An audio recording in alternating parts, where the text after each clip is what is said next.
ప్రేక్షకులందరికీ నమస్కారం. ఈరోజు మన స్టూడియోలో ప్రముఖ వేదిక ఆస్ట్రాలజర్ అవినాష్ దాస్ గారు ఉన్నారు. గురువుగారితో మాట్లాడదాం.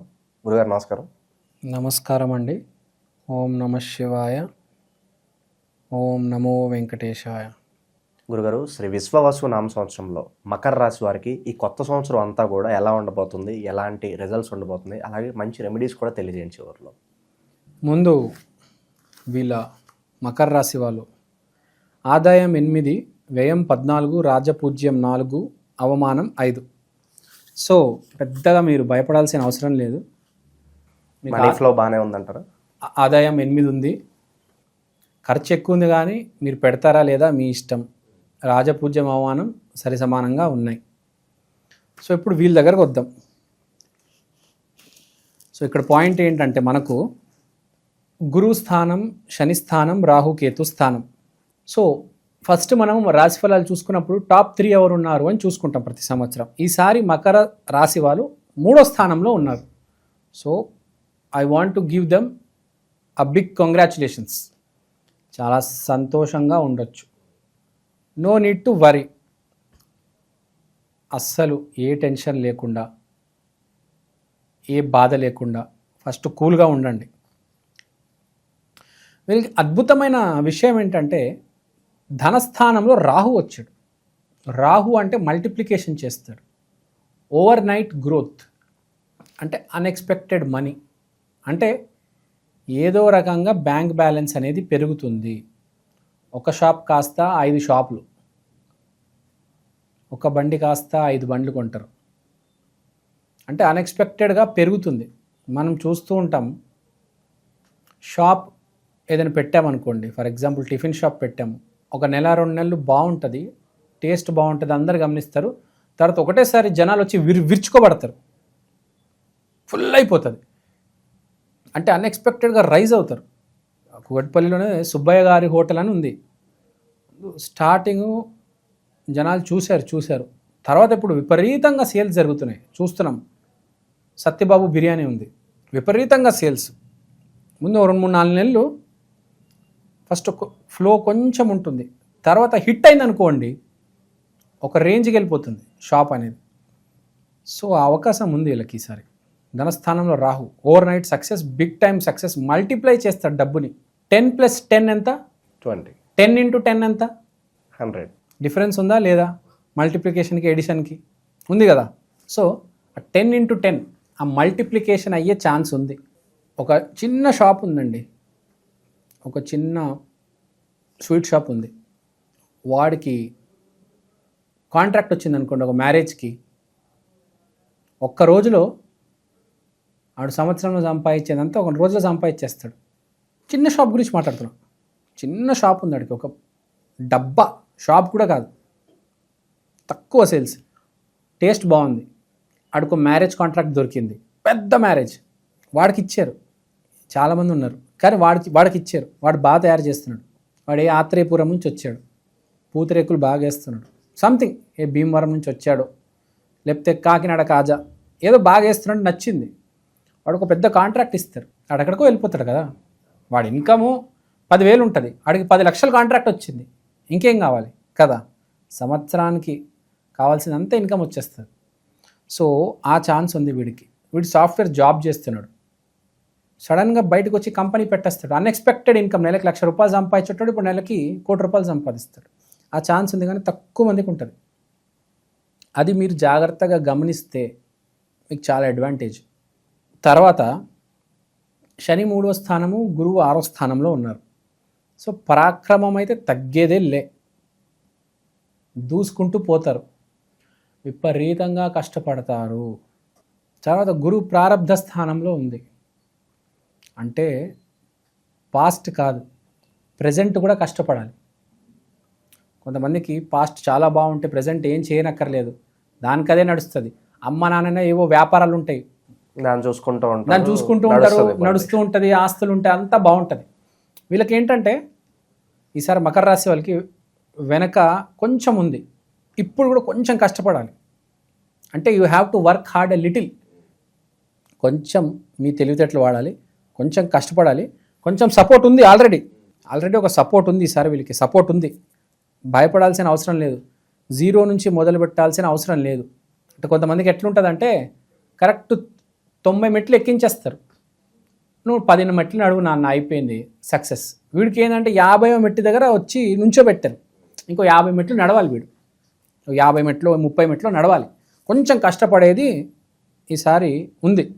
సో కొంచెం కష్టపడితే చాలు.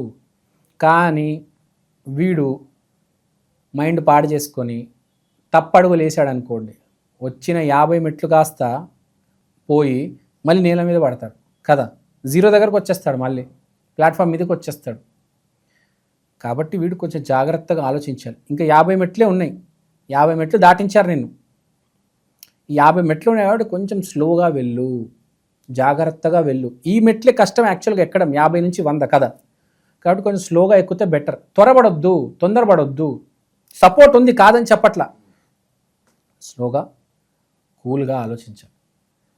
ఈ దీంట్లో ఆరోగ్యం కూడా ఈ ముసలి వాళ్ళు ఎస్పెషల్గా వీళ్ళు ఏం చేయాలంటే తొందరపడి ట్రీట్మెంట్లు, ఆపరేషన్లు, మందులు మార్చేయడము ఇవి చేయొద్దు. కొంచెం ఏజ్ అయిపోతుంది కాబట్టి ఇంకేదో ఒకటి బైపాస్లో, సర్జరీలో ఏదో ఒకటి చేయించుకుంటూ ఉంటారు. అదే కొంచెం ఆలోచించి చేయమని చెప్తున్నాను. అంటే ఏదైనా హెల్త్కి సంబంధించి స్పెషల్గా ముసలి చెప్పేది ఏంటంటే, ముసలి మీద కనిపిస్తుంది కాబట్టి నాకు ఏ వృద్ధాప్యంలో వీళ్ళు ఉన్న వాళ్ళకి త్వరపడి ఏ ఏ ఏ ఇప్పుడు స్టంట్ వేస్తారు, బైపాస్ ఉంటుంది, ఓపెన్ హార్ట్ ఉంటుంది, లేకపోతే ఈ మధ్య కొత్తగా లైఫ్ స్టైల్ మార్చే మనం చూస్తుంటాం, కాదర్వల్లి గారు, వీరమాచినేని గారు. సో కొంచెం 10 మార్లు ఆలోచించి సరైన నిర్ణయం తీసుకోవాలి ఆరోగ్య విషయంలో. వయసులో ఉండక కూడా మీరు ఆల్రెడీ బాగానే ఉన్నారు కాదని చెప్పట్లేదు, కానీ జాగ్రత్త. ఎక్కువ ఆయిల్ వేసే వంటకాలు ఉంటాయి కదా, అవి తినమాకండి. ఇప్పుడు కాదు, రేపు ఇబ్బంది క్రియేట్ అవుతుంది కదా, మీకే రేపు ఇబ్బంది అవుతుంది 5 years తర్వాత. ఇప్పుడు బాగానే ఉంది మీ పరిస్థితి, 5 ఏళ్ళ తర్వాత రోజు ఇదివే వంటకాలు తింటూ ఉంటే 5 ఏళ్ళ తర్వాత ఇబ్బంది పెడుతుంది. సో కొంచెం జాగ్రత్తగా ఉండాలి. ప్రజెంట్ అయితే ఏ ప్రాబ్లం లేదు, ఫ్యూచర్ కూడా బాగానే ఉంది, నియర్ ఫ్యూచర్ బాగుంది. కానీ ఒక డిస్టెన్స్లో ఫ్యూచర్ ఉంటుంది చూడండి, దానికి రెడీ అయి ఉండాలి. ఒక 10 ఏళ్ళ తర్వాత నేను ఏంటి అంటే ఇప్పటి నుంచే వాళ్ళ ఒక ప్లాన్ అంతా ఉండాలంటారు. ఎస్పెషల్ హెల్త్ విషయంలో వీళ్ళు కొంచెం 10 years తర్వాత నా హెల్త్ ఎలా ఉండబోతుంది, ఆ జాగ్రత్త ఇవాళ లేకపోతే 10 years తర్వాత చాలా సఫర్ అవ్వాల్సి వస్తుంది. ఇప్పుడు నువ్వు లాస్ట్ ఉన్నావు 12వ స్థానంలో అంటే కష్టమే. ఇంకా 3వ స్థానంలో ఉన్నావు కాబట్టి నీ టైం బాగుంది కదా. నేను 3వ స్థానంలో పెట్టాడు దేవుడు, నీ టైం బాగుంది, బకాయిలు తీర్చే టైం వచ్చింది, తీర్చేసాయి. రిస్క్ తీసుకో, తీర్చేసాయి, చేయాల్సినవన్నీ చేసే నాన్న అంట. టైం బాగున్నప్పుడు ఏదైనా చేస్తే బాగుంటుంది, టైం బాగాలేనప్పుడు ఏమి చేసినా ఏది కలిసి రాదు కదా. టైం బాగున్నప్పుడు చేస్తేనే మంచిది. టైం దాటితే ఎంత ఏడవాల్సి వస్తుందంటే మనిషి జీవితం అంత ఈజీ అయితే కాదు, ఫ్రాంక్గా చెప్తున్నా. సరైన టైంలో సరైన పనులు చేసుకొని పెట్టుకుంటేనే బాగుంటుంది, లేకపోతే ఇంకో రోజు ఏడవాల్సి వస్తుంది కదా. అవన్నీ ఎందుకు? మోస్ట్ ఇంపార్టెంట్ గుర్తు పెట్టుకోవాల్సింది ఏంటంటే, మనకున్న దాంతో మనం సంతోషంగా ఉన్నామంటే వాడు జ్ఞాని. నీకు ఉన్న దాంతో నువ్వు సంతోషంగా లేవంటే నువ్వు ఒక అజ్ఞానివే. ఉన్నదాంతో సంతోషంగా ఉండు. సక్సెస్ రాలేదు అంటే వదిలే. ఒక అడుగు వేయంగానే సక్సెస్ వచ్చింది, ఆ మార్గాన్ని నిలుపు. లైఫ్లో ఇదే బేసిక్ రూల్. ఒక అడుగు వేసావు, కొంచెం సక్సెస్ వచ్చింది, ఆ దారిలోనే వెళ్ళిపో, ఇంకా వెళ్తూ ఉండు. సక్సెస్ రాలేదు, నేను అదే చేస్తాను, జాబ్ వచ్చే వారికే ప్రయత్నాలు చేస్తాను, 10 ఏళ్ళైనా 20 ఏళ్ళైనా జాబ్ రాకుండా నేను ట్రయల్స్ చేస్తూనే ఉంటాను అంటే మూర్ఖత్వం కదా. నీకు జాబ్ రావట్లేదంటే వ్యాపారం చేసుకో, వ్యాపారం సరిగ్గా రావట్లేదంటే జాబ్ చేసుకో. బేసిక్గా చెప్పేది ఏంటంటే, ఈసారి అలాంటి టైం లేదు, బ్యాడ్ టైం కాదు మీది, గుడ్ టైం ఉంది. 3వ స్థానంలో ఉన్నారు కాబట్టి అన్ని ట్రయల్స్ చేసేయండి, ఏది కలిసి వస్తే అది చేయండి. మీకు బాగానే ఉంది, no need to worry at all. You will clear all debts. అప్పులన్నీ తీరిపోతాయి, చాలా హ్యాపీగా ఉండండి.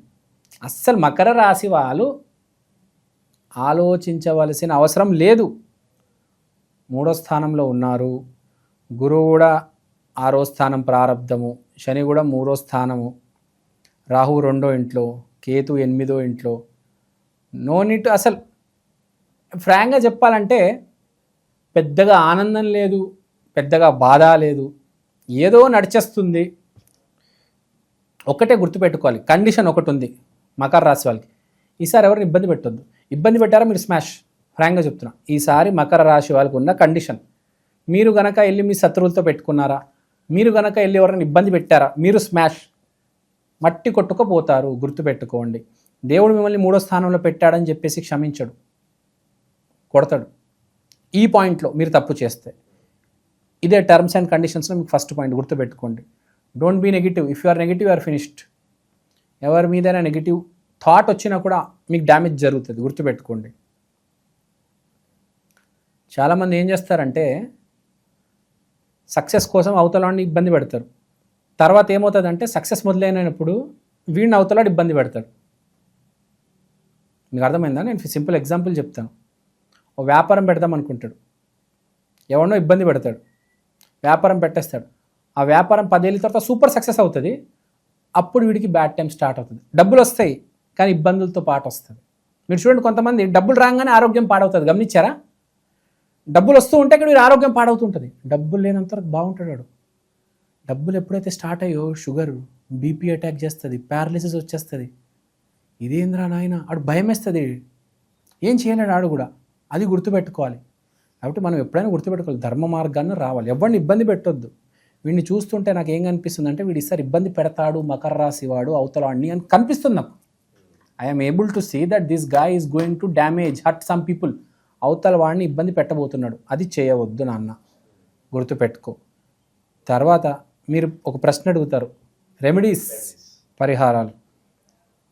పరిహారాలు ఏంటంటే మకర రాశి వాడు ఈసారి అవతల వాడిని ఇబ్బంది పెడదామని ప్లానింగ్లో ఉన్నాడు కాబట్టి వీడు దాన ధర్మాలు చేసేయాలి.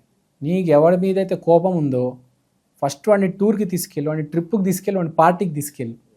వాడి మీద ద్వేషం పెట్టొద్దు. నీకు ఉంది ద్వేషం, నాకు తెలుసు. వాడిని నువ్వు పార్టీ ఇచ్చావు అనుకోడు, హ్యాపీ ఫీల్ అవుతాడు కదా. తర్వాత నీకు 10 లక్షలు ఇస్తాడు దేవుడు. వాడితో కూడా ఫ్రెండ్షిప్ కుదురుతుంది కదా. ద్వేషం పెట్టుకోవద్దు ఈసారి ఎవరితో. భూమి మీద ఎప్పుడైనా ఎవరితో ద్వేషం పెట్టుకోవద్దు. మీ శత్రువుని కూడా ప్రేమించు. శత్రువుల వల్ల కూడా చాలా అడ్వాంటేజ్ ఉంటుంది. మీ శత్రువుని జయించాలంటే నీకు సూపర్ సక్సెస్ వస్తుంది. రాముడు కూడా రావణాసుడిని చంపిన తర్వాత చాలా బాధపడ్డాడు, రామేశ్వరం కట్టాడు. చాలా పేరు వచ్చింది రాముడికి రామేశ్వరం కట్టడం వల్ల. కట్టింది ఎందుకు? రావణాసుడిని చంపడం వల్ల. ఆ రియలైజేషన్. సో అది పాయింట్. ఎక్కడ కట్టాడు రామేశ్వరం? కరెక్ట్ ఘాట్ దగ్గర కడతారు, తెలుసు కదా. రావణాసుడు కూడా అక్కడే ఉంటాడు, జస్ట్ అవతల వైపు. రావణాసుడికి గుర్తుగా కట్టాడు, కానీ దానివల్ల అతనికి ఎంత పేరు వచ్చింది. వాడు రాముడు కట్టిన గుడి అంటే ఏదనంటే రామేశ్వరమే అంటారు, తెలుసా. అయోధ్య కూడా అతను కట్టలేదు, అయోధ్య మోడీ గారు కట్టారు. కానీ రాముడు కట్టింది రామేశ్వరం కదా. రాముడు అంటే రామేశ్వరం అంటారు. పేరు కూడా చూడండి, రామేశ్వరం. పేరు ఎందుకు వచ్చింది? శత్రువు వల్ల. అంటే శత్రువుని ప్రేమించడం వల్ల కూడా పేరు వస్తుంది. సో ఈసారి మీ శత్రువులకు పార్టీలు ఇవ్వండి, మీ శత్రువులకు దాన ధర్మాలు చేయండి, మీ శత్రువులను ఒక ట్రిప్కి తీసుకెళ్ళండి. ఇప్పుడు దాకా మీ శత్రువులందరికీ సారీ చెప్పండి. నేను చెప్పినట్టు ప్రాక్టికల్గా జరగకపోవచ్చు, కనీసం ఫోన్ చేసి ఒక సారీ చెప్పొచ్చు. ఆ రోజు అలా అయిపోయింది, ఏమనుకో మాకు. శత్రువులు అంటే ఎవరో కాదు, ఒకప్పుడు మీ ఫ్రెండే. వాడు శత్రువుగా మారతాడు, వాడిని బ్లాక్ చేస్తారు, వాడితో మాట్లాడడం మానేస్తారు. వాడికి ఒక ఫోన్ చేశారు, ఇలా జరిగింది, ఏమనుకో మాకు. 10 ఏళ్ళ ముందు మనం కొట్టుకున్నాము, ఏదో మైకం వచ్చింది, నేను కొట్టేశాను, నీ చొక్కా చింపేశాను, నువ్వు కూడా నన్ను కొట్టావు, రారా ఒకసారి కలుద్దాం, రా అక్కడికి వెళ్దాం, కాఫీ షాప్లో కలుద్దాం ఒకసారి రా, నేను చూసి చాలా రోజులైంది. సో అంత బాగుంటుంది. ఇది ఒక రెమెడీ. ఇంకా మకర రాశి వాళ్ళు శని బేస్డ్ రెమెడీ కాబట్టి శని సిగ్నాపూర్ ఉంది. లేకపోతే సాటర్డే రోజు శివలింగం దగ్గర నల్ల నువ్వులతో చేసిన లడ్డులు శనివారం రోజు భక్తులకి ఇవ్వడం. మీరు ఇలా శనికి చేస్తున్నారు అని వెళ్ళడం, లడ్లు ఇచ్చేయడం అందరికీ. ఆ నువ్వులు కూడా లడ్లు ఉంటాయి కదా, లడ్లు పైన పెట్టకండి, లడ్లు లోపల పెట్టేయండి. లడ్లు పైన పెడితే అమ్మో వీడు శనికి చేస్తున్నాడని చాలామంది తీసుకోరు. లడ్డు లోపల పెట్టేయండి. అప్పుడు వాడికి తెలియదు కదా, పైన సున్నుండి అనుకుంటాడు, లేకపోతే ఏదో మామూలుగా మైదాతో చేసిన లడ్డు అనుకుంటాడు. లోపల మీరు ఆ నువ్వులు పెడితే అప్పుడు మీకు ఆ రెమెడీ అయిపోతుంది, వాడు కూడా హ్యాపీగా ఫీల్ అవుతాడు. ఎస్పెషల్లీ డంపింగ్ యార్డ్ ఉంటుంది కదా, మీకు ఐడియా ఉందా? డంపింగ్ యార్డ్ దగ్గర పనిచేసే వాళ్ళకి ఇవ్వండి. గుడి బయట ఇస్తారు ఓకే, డంపింగ్ యార్డ్, మెయిన్గా డంపింగ్ యార్డ్ ఎక్కడైతే ఉంటుందో అక్కడ పనిచేసే వాళ్ళు ఉంటారు, అక్కడ వెళ్ళి నువ్వుల లడ్లు ఇవ్వండి. చాలా చాలా మంచిగా హెల్ప్ అవుతుంది మకర రాశి వాళ్ళకి. మకర రాశి వాళ్ళు, కుంభరాశి వాళ్ళు కూడా చేయాల్సింది ఇది. గో టు డంపింగ్ యార్డ్ దగ్గర ఈ నువ్వుల లడ్లు పంచండి. చాలా మంచి రెమెడీ, సూపర్గా పనిచేస్తుంది, అద్భుతంగా చాలా మంచి రిజల్ట్స్ వస్తాయి. సో బేసిక్గా ఇది మకర రాశి.